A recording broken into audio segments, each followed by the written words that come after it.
দৃষ্টিকে সংযত রাখে।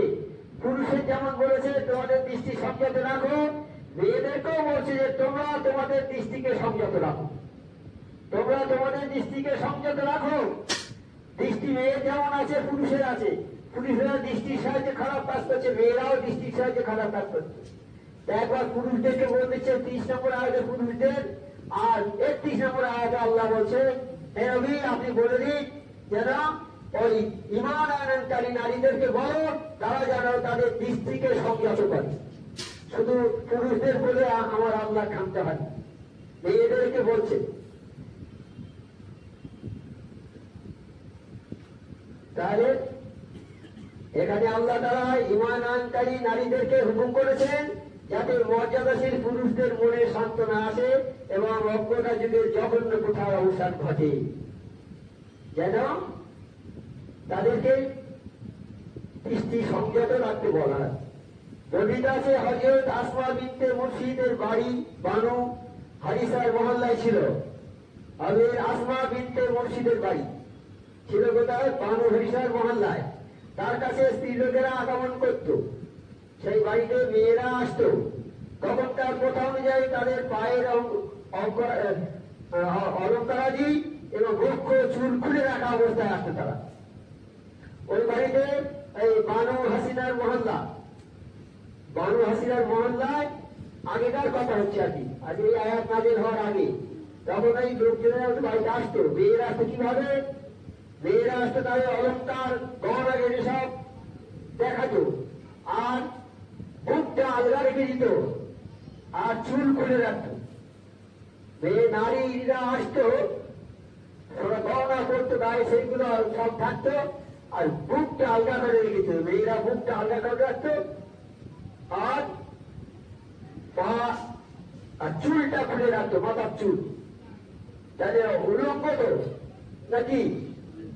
বুকটা খুলে রাখতো। মেয়েরা যদি বুক খুলে রাখে তাহলে কিরকম বৃষ্টি কথা ব্যাপার। আচ্ছা, এইবার রাখা অবস্থায় আসতো। হয়তো আসমারা যায় বললে এটা কবি না জঘন্য কথা। আসমার বাড়িতে আসতো তো, আসমা বলছে এটা খুব খারাপ কথা। মেয়েরা এরকম ভাবে আসে, হাজার হাজার মেয়েরা আসে, সব বুকের কাপড় আলগা, চুল খোলা, হ্যাঁ, আর গহনা ঘাটি সব গায়ে সব লোক দেখতো। সুতরাং নির্দেশ দেওয়া হচ্ছে যে মুসলমান নারীদেরকে তাদের চক্ষু নিম্নমুখী রাখতে হবে।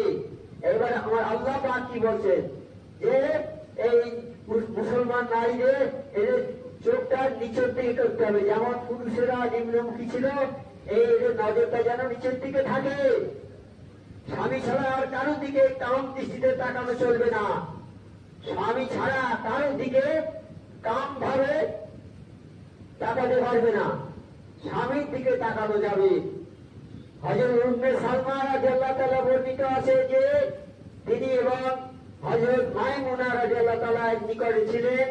এমন সময় হযরত ইবনে উম্মে মাকতুম নামে একজন লোক আগমন করে। নবী পাক সাল্লাল্লাহু আলাইহি ওয়াসাল্লামের কাছে বসেছিলেন হযরত মাইমুনা বলেছিলেন, আর ইবনে উম্মে মাকতুম মানে একজন অন্ধ লোক। নবী পাক সাল্লাল্লাহু আলাইহি ওয়াসাল্লামের কাছে হযরত মাইমুনা রাদিয়াল্লাহু তাআলা বসে আছেন, আরো আরো মেয়েরা বসে আছেন। এমন সময় ওই একজন অন্ধ লোক এসে ওখানে উপস্থিত হলো। তিনি আমাদেরকে দেখতে পাবেন না। এইবার নবী পাক সাল্লাল্লাহু আলাইহি ওয়াসাল্লাম বলছেন কি, এই তোমরা পর্দা করো, পর্দা করো। নবী পাক সাল্লাল্লাহু আলাইহি ওয়াসাল্লামের কাছে নবী সাল্লাল্লাহু আলাইহি ওয়াসাল্লামের বিবিরা বসে আছে কয়েকজন, আর একজন অন্ধ লোক ঢুকেছে। এই তোমরা পর্দা করো, পর্দা করো। তখন বিবিরা বলছে আল্লাহ নবী উনি তো অন্ধ লোক, তাহলে পর্দা আমাদের তো দেখতে পাবে না। তোমাদের দেখতে পাবে, তোমরা তো দেখতে পাবে ওকে। অন্ধ তোমাদের দেখতে পাবে ঠিক আছে, তোমরা তো অন্ধকে দেখতে পাবে, তোমাদের দৃষ্টিতে তোমার পড়বে, তোমাদেরও দৃষ্টি কারণে উপরে অপরিচ্ছন্ন করে পড়বে না।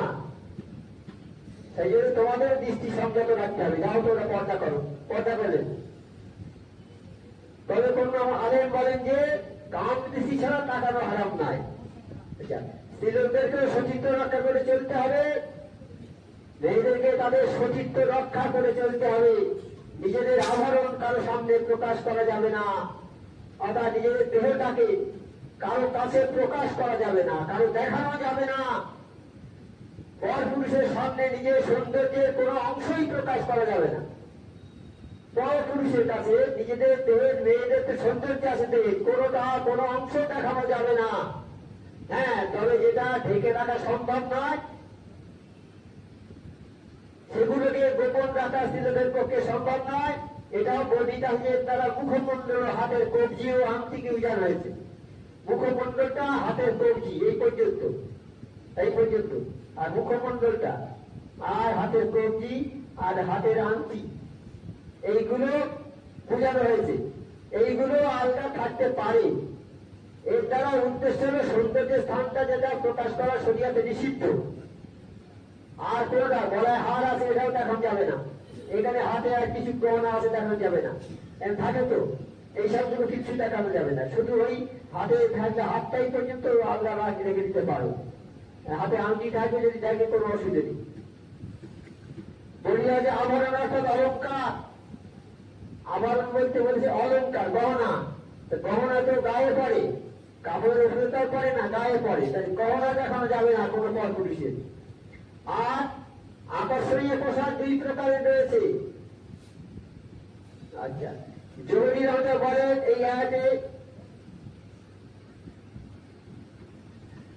নারী যখন প্রাপ্তবয়সে পৌঁছে যায় তখন আর বলেছে পাতলা কাপড়, শরীর সব ঢেকে আছে কিন্তু পাতলা কাপড়। আমার রবিবার সরোজ কাছে একটা মেয়ে আসলে 15-16 বছর বয়স হবে, পাতলা কাপড় পরে এসে রবিবার সরোজ দেখে মুখটা ফিরিয়ে নিয়ে এসেছেন। তাই বলছে যে নারী যখন প্রাপ্তবয়সে পৌঁছে তখন ওটা এবং ওটা ছাড়া, অর্থাৎ চেহারা ও হাতের কবজি ছাড়া তার আর কোনো অঙ্গ দেখানো উচিত নয়। বলছে নারী যখন বয়সপ্রাপ্ত হবে, বয়স হয়ে যাবে নারী যখন, তখন এই হাতের কবজি ছাড়া আর তার চেহারা ছাড়া আর কোনো শরীরের কোনো অংশ কালো দেখানো যাবে না। কিন্তু সেই কাপড়টা পরে এসে এত পাতলা, তাদের শরীরের সব দেখা যাচ্ছে। সেই পাতলা কাপড়ও পরা যাবে না। এমন মেয়েরা অনেক বোরকা পরে, এমন টাইট বোরকা, সারা শরীর দেখা যাবে, বোঝা যাবে যে সব শরীরে কোথায় গেল। এইরকম টাইট বোরকা পাওয়া যাবে না। আছে প্রতিবন্ধী হয়ে পড়ে আছে, আগার ক্ষমতা নেই। কত লোক অন্ত হয়ে আছে, জন্ম থেকে অন্ত হয়ে আছে, তাদের চোখ নেই। এগুলো আমাদের জন্য তো একটা উদাহরণ। দেখো আমি সব করতে পারি। তুমি এখন 25 বছর বয়স, তোমার দৃষ্টিশক্তি খুব প্রখর। 25 বছর বয়সে তোমার অন্ত আমি করে দিতে পারি। আমার সে ক্ষমতা আছে, আমি আল্লাহ, আমার সে ক্ষমতা আছে। কাজে আল্লাহকে ভয় করতে হবে, আল্লাহর হুকুম মেনে চলতে হবে। বাবা, আল্লাহর হুকুম মানবে না, তোমার কিছুই হবে না। তুমি যদি মনে করো এইটা করবো, এইটা করবো, এইটা করবো, কিছুই করতে পারবে না। মৃত্যু এসে তোমার গলা টিপে নিয়ে চলে যাবে। তুমি বড় বৈজ্ঞানিক, মৃত্যুটা রোখো দেখি একবার। রোখার ক্ষমতা নেই তোমার, পারবে না তুমি। একটা মানুষ মরে যাচ্ছে, তাকে বলছি ভালো বড় হাসপাতালে নিয়ে যাও, বড় হাসপাতালে নিয়ে যাবে। বড় হাসপাতাল কেন? পৃথিবীর যত বড় ভালো ভালো হাসপাতালে নিয়ে যাও, আর পৃথিবীর যত ডাক্তার আছে সব আনা এক জায়গায় করে। বাঁচাতে পারবে কি? কেন পারবে না? তাহলে তোমাদের কি ক্ষমতা আছে? কোনো ক্ষমতা নেই। তোমাদের তো বোঝা উচিত যে আমাদের কোনো ক্ষমতা নেই। তাই বড় বড় দার্শনিক, বড় বড় পণ্ডিত তারা বলেছে, ইংরেজ কবি বলেছে যে ম্যান ক্যান ডু নাথিং। মানুষ কিছু করতে পারে না। মানুষ কি করে? শুধু একটা পরিবর্তন করে। লোহা থেকে সোনা, থেকে সোনার গহনা, দুধ থেকে ঘোল, দুধ থেকে দই ছাড়া মাখন, কাঠ থেকে আলমারি, লোহা থেকে জাহাজ, এই সবগুলো করতে পারে। এরা শুধু পরিবর্তন করতে পারে, এরা কিছু করতে পারে না।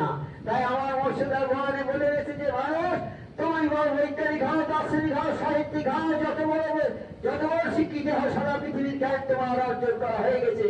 কিন্তু ধুলি করার, সৃষ্টি করার ক্ষমতা তোমার নেই। এই সৃষ্টি করার ক্ষমতা আছে একমাত্র আমার আল্লাহ। এই আমার আল্লাহ সৃষ্টিকর্তা, পালন কর্তা, রেজেক দাতা। এটা মানতে হবে বাবা। আর আমরা ছেলেদের বড় বড় স্কুলে ভর্তি করে দিই, এটা ভালো, খুব ভালো জিনিস। এটা যদি বলি ভর্তি করা যাবে না, সেটা খারাপ হবে, সেটা খুব খারাপ জিনিস। কিন্তু ভর্তি করে দেওয়া যাবে, বড় স্কুলে ভর্তি করে দেওয়া কোনো অসুবিধা নেই। কিন্তু ছেলেদের বুনিয়াদটা তৈরি করে দিতে হবে বাবা। বুনিয়াদটা তৈরি করে দিতে হবে কালাম পাকের উপরে। কালাম পাক পড়তে পারবে, নামাজটা পড়তে পারবে, কালাম পাকে কি হুকুম হকাম আছে এইগুলো জানবে। অর্থাৎ কালাম পাকের উপরে তাদেরকে দাঁড় করিয়ে দাও, ভিত্তিটা স্থাপন করে দাও কালাম পাকের আদর্শের উপরে। তারপরে বড় স্কুলে ভর্তি করে দাও, কোনো অসুবিধা নেই, লেখাপড়া শিখুক। আর ঠিক সময় হলে বিয়েটা দিয়ে দেবে বাবা, তাহলে ঠিক হবে, আল্লাহর কথা মানা হবে। নয়তো আমরা আল্লাহকে মানি কিন্তু আল্লাহর হুকুমকে মানি না, তাহলে আমাদের পরিণতি কি হবে? পরিণতি খুব খারাপ হবে বাবা। তাই পুরুষদের উপরে যে সাবধান বাণী দিয়েছে আল্লাহ, যে সাবধান বাণী দিয়েছে যে পুরুষরা তোমরা তোমাদের নজরকে সংযত করো। এই নজর হচ্ছে একটা বিষ, শয়তানের তীর। এটা এই নজরের দ্বারা মানুষ কুপথগামী হয়ে যাচ্ছে। এই নজরের দ্বারাই আজকে মেয়ে বা পুরুষ উভয়ই পথভ্রষ্ট হয়ে চলে যাচ্ছে। তাদের মধ্যে আল্লাহ জ্ঞান নেই, আল্লাহকে তারা চেনে না, কালাম পাকের কোনো কথা জানে না তারা। কাজে সে দোষ আমাদেরই, আমাদের ছেলেদের কালাম পাকের শিক্ষা আমরা দিইনি। তাই আমার নবী পাক সাল্লাল্লাহু আলাইহি ওয়াসাল্লাম বলেছে যে বাবা, ছেলে কথা বলতে যখন শিখবে তখন তাকে কলেমা শেখাবে, তাকে আস্তে আস্তে কালাম পাক পড়া শেখাবে, কালাম পাকের হুকুম হাকাম করে তাকে জানাবে, নামাজ শেখাবে তাকে। তারপরে তাকে উচ্চ শিক্ষায় ভর্তি করে দাও, যে কোনো বড় স্কুলে দাও, কোনো ক্ষতি নেই। তার ভিতটা তৈরি করে ছেড়ে দাও, তাহলে ওই ছেলে ভালো হবে। ওই ছেলে ভালো হবে, বাপ মাকে চিনবে, নিজেকে যে চিনবে সে বাপ মাকে চিনবে, আল্লাহকে চিনবে, নবীকে চিনবে, দরবারকে চিনবে। আর যে নিজেকে চিনতে পারবে না সে বাপ মাকে চিনবে না, দরবারকে চিনবে না, আল্লাহকে চিনবে না, নবীকে চিনবে না। এই পৃথিবী চলছে, বলবে এমনি হচ্ছে, স্বাভাবিক ভালো এমনি হচ্ছে, স্বাভাবিক হচ্ছে, বুঝতে পারবে না কিছু। আমরা দায়ী তো সেই জন্যে, আমাদের ছেলেরা কুপথগামী হচ্ছে তার জন্য আমরা দায়ী। আমরা তাদেরকে ঠিক মতো শিক্ষা না দিচ্ছি, ঠিক মতো শিক্ষা দিয়ে তাকে শেখাতে হবে। এবার পুরুষদের উপরে যেমন আল্লাহ হুকুম করেছে, নারীদের উপরে ঠিক তেমনি হুকুম করেছে। বলছে ঈমান আনয়নকারিণী নারীদেরকে বলো, যারা ঈমান এনেছে অর্থাৎ আল্লাহকে বিশ্বাস করেছে তাদের বলো। এই 31 নম্বর আয়াতে বলছে ঈমান আনয়নকারী নারীদেরকে বলো তারা যেন তাদের দৃষ্টিকে সংযত রাখে। পুরুষের যেমন বলেছে তোমাদের দৃষ্টি সংযত রাখো, মেয়েদেরকেও বলছে যে তোমরা তোমাদের দৃষ্টিকে সংযত রাখো, তোমরা তোমাদের দৃষ্টিকে সংযত রাখো। দৃষ্টি মেয়ের যেমন আছে পুরুষের আছে, পুরুষেরা দৃষ্টির সাহায্যে খারাপ কাজ করছে, মেয়েরাও দৃষ্টির সাহায্যে খারাপ কাজ করছে। একবার পুরুষদেরকে বলতেছে 30 নম্বর আয়াতে পুরুষদের, আর 31 নম্বর আয়াতে আল্লাহ বলছে হে নবী আপনি বলে দিন যেন ওই ঈমান আনয়নকারী নারীদেরকে বলো তারা যেন তাদের দৃষ্টিকে সংযত করে। শুধু পুরুষদের বলে আমার আল্লাহ খামতে হয়, মেয়েদেরকে বলছে। তাহলে এখানে আল্লাহ তাআলা ঈমান আনয়নকারী নারীদেরকে হুকুম করেছেন যাতে মর্যাদাশীল পুরুষদের মনে সান্ত্বনা আসে এবং অজ্ঞতা যুগের জঘন্য প্রথার অবসান ঘটে, যেন তাদেরকে দৃষ্টি সংযত রাখতে বলা হয়। বর্ণিত আছে হযরত আসমা বিনতে মুরশিদের বাড়ি বানু হারিসার মহল্লায় ছিল। হযরত আসমা বিনতে মুরশিদের বাড়ি ছিল কোথায়? বানু হারিসার মহল্লায়। তার কাছে স্ত্রী লোকেরা আগমন করত, সেই বাড়িতে মেয়েরা আসতো। তখনকার প্রথা অনুযায়ী তাদের পায়ের অলঙ্কারাদি এবং বক্ষ চুল খুলে রাখা অবস্থায় আসতো তারা। ওই বাড়িতে এই বানু হাসিনার মহল্লায় আগেকার কথা হচ্ছে আর কি, আজকে এই আয়াত নাযিল হওয়ার আগে তখন এই লোকজনেরা বাড়িতে আসতো। মেয়েরা আসতো কিভাবে? মেয়েরা আসতো তাদের অলঙ্কার গহনা সব দেখাতো, আর বুকটা আলগা রেখে দিত, আর চুল খুলে রাখতো।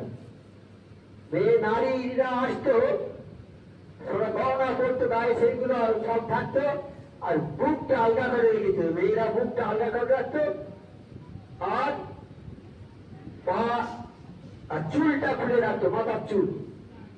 তাহলে উলঙ্গ তো নাকি? বুকটা খুলে রাখলো। মেয়েরা যদি বুক খুলে রাখে তাহলে কিরকম বিশ্রী ব্যাপার। আচ্ছা, এইবার রাখা অবস্থায় আসতো, হয়তো আসমারা যায় বললে এটা কতই না জঘন্য কথা। আসমার বাড়িতে আসতো তো, আসমা বলছে এটা খুব খারাপ কথা, মেয়েরা এরকম ভাবে আসে, হাজার হাজার মেয়েরা আসে, সব বুকের কাপড় আলগা, চুল খোলা, হ্যাঁ, আর গহনাঘাটি সব বাইরে সব লোক দেখতো। সুতরাং নির্দেশ দেওয়া হচ্ছে যে মুসলমান নারীদেরকে তাদের চক্ষু নিম্নমুখী রাখতে হবে। এবার আমার আল্লাহ পাক কি বলছেন যে এই মুসলমান নারীদের এদের চোখটা নিচের দিকে করতে হবে, যেমন পুরুষেরা নিম্নমুখী ছিল, এই নজরটা যেন নিচের দিকে থাকে। স্বামী ছাড়া আর কারোর দিকে কাম দৃষ্টিতে তাকানো চলবে না। স্বামী ছাড়া কারোর দিকে কাম ভাবে তাকাতে পারবে না, স্বামীর দিকে তাকানো যাবে। হযরত উম্মে সালমা রাদিয়াল্লাহু তাআলা বর্ণিত আছে যে তিনি এবং হযরত মাইমুনা রাদিয়াল্লাহু তাআলার নিকটে ছিলেন। এমন সময় হযরত ইবনে উম্মে মাকতুম নামে একজন লোক আগমন করে। নবী পাক সাল্লাল্লাহু আলাইহি ওয়াসাল্লামের কাছে বসেছিলেন হযরত মাইমুনা বসেছিলেন, আর ইবনে উম্মে মাকতুম মানে একজন অন্ধ লোক। নবী পাক সাল্লাল্লাহু আলাইহি ওয়াসাল্লামের কাছে হযরত মাইমুনা রাদিয়াল্লাহু তাআলা বসে আছেন, আরো আরো মেয়েরা বসে আছেন। এমন সময় ওই একজন অন্ধ লোক এসে ওখানে উপস্থিত হলো। তিনি আমাদেরকে দেখতে পাবেন না। এইবার নবী পাক সাল্লাল্লাহু আলাইহি ওয়াসাল্লাম বলছেন কি, এই তোমরা পর্দা করো, পর্দা করো। নবী পাক সাল্লাল্লাহু আলাইহি ওয়াসাল্লামের কাছে নবী সাল্লাল্লাহু আলাইহি ওয়াসাল্লামের বিবিরা বসে আছে কয়েকজন, আর একজন অন্ধ লোক ঢুকেছে। ওই তোমরা পর্দা করো, পর্দা করো। তখন বিবিরা বলছে, আল্লাহ নবী উনি তো অন্ধ লোক, তা আমরা পর্দা আমাদের তো দেখতে পাবে না। তোমাদের দেখতে পাবে, তোমরা তো দেখতে পাবে ওকে, অন্ধ তোমাদের দেখতে পাবে, ঠিক আছে, তোমরা তো অন্ধকে দেখতে পাবে, তোমাদের দৃষ্টিতে তোমার পড়বে, তোমাদেরও দৃষ্টি কারো উপরে অপরিচ্ছন্ন করে পড়বে না। সেই জন্য তোমাদের দৃষ্টি সংযত রাখতে হবে। যাও তোমরা পর্দা করো, পর্দা করলেন। তবে কোন আলেম বলেন যে কাম দৃষ্টি ছাড়া তাকানো হারাম নাই। আচ্ছা, স্ত্রীলোকদেরকেও সচিত্র রক্ষা করে চলতে হবে, মেয়েদেরকে তাদের সচিত্র রক্ষা করে চলতে হবে। নিজেদের আভরণ কারো সামনে প্রকাশ করা যাবে না, অর্থাৎ নিজেদের দেহটাকে কারো কাছে প্রকাশ করা যাবে না, কারো দেখানো যাবে না। পর পুরুষের সামনে নিজের সৌন্দর্যের কোনো অংশই প্রকাশ করা যাবে না। পর পুরুষের কাছে নিজেদের দেহের, মেয়েদের তো সৌন্দর্য আছে দেহের, কোনো অংশ দেখানো যাবে না। হ্যাঁ, তবে যেটা ঢেকে রাখা সম্ভব নয় সেগুলোকে গোপন রাখা স্ত্রীলোকের পক্ষে সম্ভব নয়। এটাও বর্ণিতাহের দ্বারা মুখমণ্ডল, হাতের কবজি ও আংটিকে উজাড় হয়েছে। মুখমণ্ডলটা, হাতের কবজি, এই পর্যন্ত, আর মুখমণ্ডলটা আর হাতের কবজি আর হাতের আংটি, এইগুলো বোঝানো হয়েছে। এইগুলো আলগা থাকতে পারে। এর দ্বারা উদ্দেশ্য হল সৌন্দর্যের স্থানটা যেটা প্রকাশ করা শরীয়তে নিষিদ্ধ। আর কোনটা গলায় হার আছে এটাও দেখানো যাবে না, এখানে হাতে আর কিছু গহনা আছে দেখানো যাবে না, থাকে তো এই সবগুলো কিছু দেখানো যাবে না। শুধু ওই হাতে থাকলে হাতটাই পর্যন্ত আলগা রেখে দিতে পারো, হাতে আংটি থাকবে যদি থাকে কোনো অসুবিধা নেই। বলি যে আভরণ অর্থাৎ অলঙ্কার। আভরণ বলতে বলছে অলঙ্কার, গহনা। গহনা তো গায়ে পড়ে, কাপড়ের উপরে তো পড়ে না, গায়ে পড়ে, তাই গহনা দেখানো যাবে না কোনো পর পুরুষের। আর আকর্ষণীয় পোশাক দুই প্রকারের রয়েছে। আচ্ছা, জরুরি রহমতে বলেন এই আয়াতে নারী যখন প্রাপ্তবয়সে পৌঁছে যায় তখন আর বলেছে পাতলা কাপড়, শরীর সব ঢেকে আছে কিন্তু পাতলা কাপড়। আমার নবী পাক সাল্লাল্লাহু আলাইহি ওয়াসাল্লামের কাছে একটা মেয়ে আসলেন, 15-16 বছর বয়স হবে, পাতলা কাপড় পরে এসেছে। নবী পাক সাল্লাল্লাহু আলাইহি ওয়াসাল্লাম দেখেই মুখটা ফিরিয়ে নিয়ে এসেছেন। তাই বলছে যে নারী যখন প্রাপ্তবয়সে পৌঁছে তখন ওটা এবং ওটা ছাড়া, অর্থাৎ চেহারা ও হাতের কবজি ছাড়া তার আর কোনো অঙ্গ দেখানো উচিত নয়। বলছে নারী যখন বয়সপ্রাপ্ত হবে, বয়স হয়ে যাবে নারী যখন, তখন এই হাতের কবজি ছাড়া আর তার চেহারা ছাড়া আর কোনো শরীরের কোনো অংশ কারো দেখানো যাবে না। কিন্তু সেই কাপড়টা পরে এসে এত পাতলা, তাদের শরীরের সব দেখা যাচ্ছে, সেই জন্য পাতলা কাপড়ও পরা যাবে না। এমন মেয়েরা অনেক বোরকা পরে, এমন টাইট বোরকা, সারা শরীর দেখা যাবে, বোঝা যাবে যে সব শরীরে কোথায় গেল, এইরকম টাইট বোরকা পাওয়া যাবে। মহান আল্লাহ বলেন তারা যেন তাদের বক্ষ দেশে মাথার কাপড় দ্বারা আবৃত করে, তাদের বক্ষ দেশটা আর গ্রীবা যেন কাপড় দিয়ে ঢেকে রাখে। এর ফলে বক্ষ গলার অলঙ্কার ঢাকা থাকবে, গলার মুখটার গলার যদি ঢেকে থাকে তাহলে গলার যে গহনাটা ওটা দেখা যাবে না, আর মুখের তো গহনা নেই, দেখা যাবে না। অজ্ঞতার যুগে তাদের অভ্যাস ছিল না, স্ত্রীলোকেরা তাদের বক্ষের উপর কিছু দিত না, মাঝে মাঝে গ্রীবা, চুল, বাড়ি ইত্যাদি সবই পরিষ্কার দেখা যেত। অন্যায় করে যে নবী সাল্লাল্লাহু তুমি তোমার স্ত্রীদেরকে, কন্যাদেরকে, মুমিনদেরকে, নারীদেরকে বলো তারা যেন তাদের চাদরের কি অংশ নিজেদের উপর টেনে দেয়। এবার আল্লাহ নবী পাক সাল্লাল্লাহু আলাইহি ওয়াসাল্লাম বলেছেন, নবী তুমি তোমার নারীদেরকে, তোমার স্ত্রীদেরকে বলো যে তারা যেন তাদের বক্ষের উপর তাদের তাদের চাদরের কিছু অংশ টেনে ঝুলিয়ে দেয়,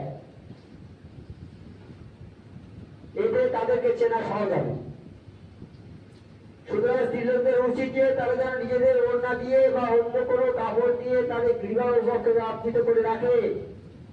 তাই বলছে স্ত্রীলোকদের উচিত হবে যে কোনো ওড়না বা যে কোনো কাপড়, এখন বোরকা হয়ে বেরিয়েছে, আগে এটা কথা তখন ছিল না, সব সব চাদর বা কাপড় দিয়ে তাদের গলা বা বক্ষ, শরীরটা ঢালা শরীরটা তারা ঢেকে যেন রাখে।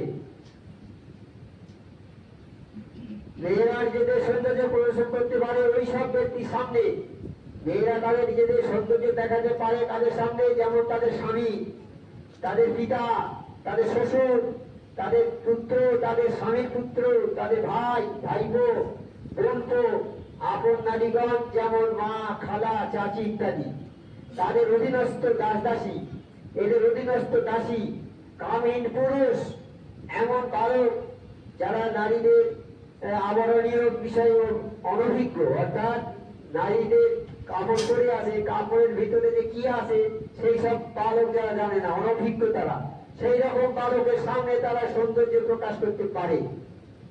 কামহীন পুরুষ কাছে নারীরা যেন তাদের সৌন্দর্য প্রদর্শন না করে।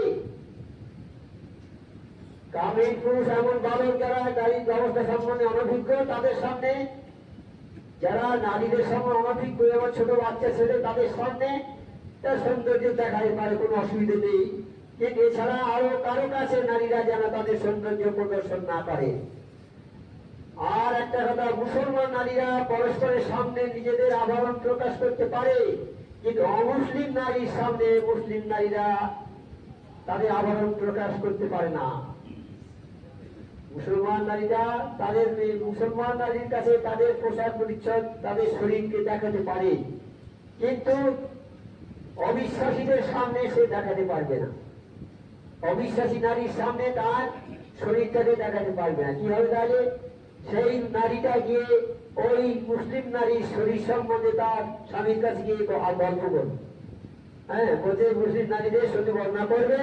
মুসলিম নারীর ব্যাপারে আশঙ্কা আছে বটে, কিন্তু শরীয়ত এটা হারাম করে দিয়েছে, সেই জন্য শরীয়ত ওটা নিষেধ করে দিয়েছে যে কোন অবিশ্বাসী নারীর সামনে বিশ্বাসী নারীরা তাদের শরীরকে দেখাবে না, তাদের সৌন্দর্য প্রকাশ করবে না, মেয়ে হলেও প্রকাশ করবে না। বর্ণিত আছে যে রাসূলুল্লাহ সাল্লাল্লাহু আলাইহি ওয়াসাল্লাম বলেছেন, কোন নারীর জন্য বৈধ নয় যে সে অন্য নারীর সাথে মিলিত হয়ে তার সৌন্দর্যের বর্ণনা তার স্বামীর সামনে এমন ভাবে দেয় যাতে স্বামী ওই নারীকে স্বয়ং দেখতে রয়েছে। কোন নারী অন্য কোন নারীর বর্ণনা তার স্বামীর কাছে এসে দেবে না। যা স্ত্রী সে যদি তার অন্য কোন মেয়ের বর্ণনা তার স্বামীর কাছে দেয়, সেটাও নাজায়েজ করে দিয়েছে, সেটা করা যাবে না। তাহলে ওই স্বামীর মনটা ঘুরে যাবে সেই মেয়ের দিকে, তোমার সাথে শত্রুতা হয়ে যাবে, সেই মেয়েটাকে খোঁজ করবে। সেই জন্যে এসবগুলো আমাদের গায়ে ধাক্কা মেরে মেরে বলে দিচ্ছে যাতে আমরা এইসব পথে অগ্রসর না হয়। আমি আমার স্ত্রীর কাছে গিয়ে বলছি, দেখো বাড়িতে গিয়েছিলাম, তার বলতে এইরকম যত্ন করে, কত ভালো আপডেট, কত খাওয়া ভালো দিয়েছে, খাওয়ার সময় কত সুন্দর আলোচনা করেছে, এরকম এরকম যদি বলি এটা বলা যাবে না, আমার স্ত্রী মন খারাপ হয়ে যাবে তখন। আর আমার স্ত্রী যদি কোনো মেয়েকে দেখে এসে গল্প করে আমার সঙ্গে যে উজায় গিয়েছিল ওই মেয়েটি এরকম ভালো ভালো, তার এরও মন ভেঙে যাবে, তোমাকে লাঠি মেরে সরিয়ে দিয়ে তার খোঁজ করবে। সব কথা আমার আল্লাহ বলে দিয়েছে, তোমরা অতিরিক্ত কিছু করতে যাবে না।